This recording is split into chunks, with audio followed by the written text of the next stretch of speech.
Hey guys, we're in Magnolia Cemetery in Meridian, Mississippi today, and we're going to introduce you to one of my most favorite folk and pop artists of all time, certainly my most favorite from the 70s. Let's meet Paul Davis. Paul Davis was born in Meridian, Mississippi on April the 21st, 1948. His dad was a preacher. He was a singer-songwriter, and Google says his genres were blue-eyed soul, country rock, pop rock, and soft rock. I personally am most appreciative of some of what I call the soft rock stuff. Paul was a keyboard player, and around 1966 he was a member of the group called Six Soul Survivors. In 1968 he joined Endless Chain, another group, and was a writer for Malaco Records, a Jackson, Mississippi-based label. In 1969, he signed with Bang Records. In 1970, he covered a Jarmell's hit called A Little Bit of Soap, and it reached number 52 on the Billboard Top 100.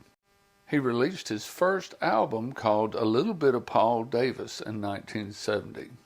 The title track of his third album, called Ride 'em Cowboy, was his first top 40 single, and it peaked at number 43.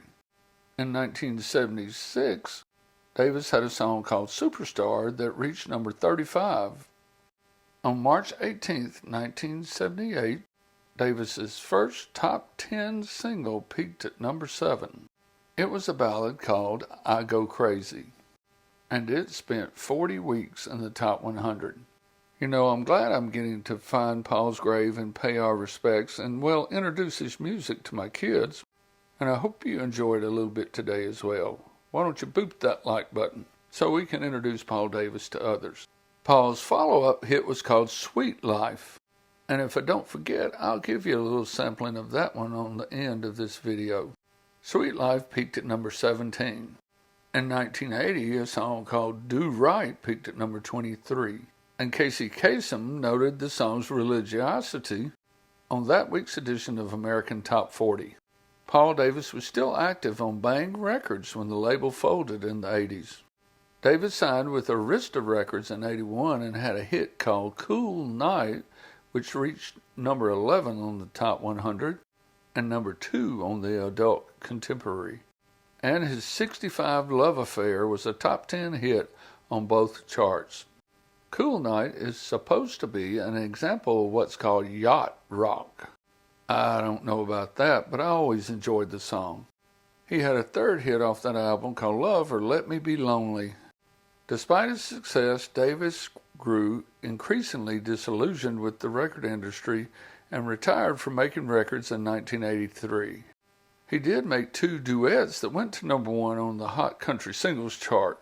In 86, he sang with Marie Osmond, You're Still New to Me.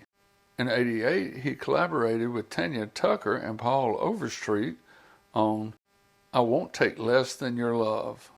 Davis wrote Meet Me in Montana, which Dan Seals and Marie Osmond took to number 1 on the country chart in 85.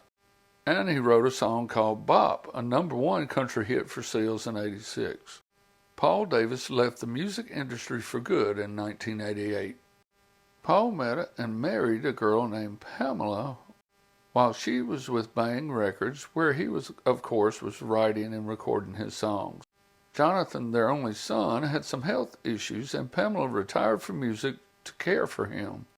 Besides singing and songwriting, Paul Davis loved to play golf and shoot pool.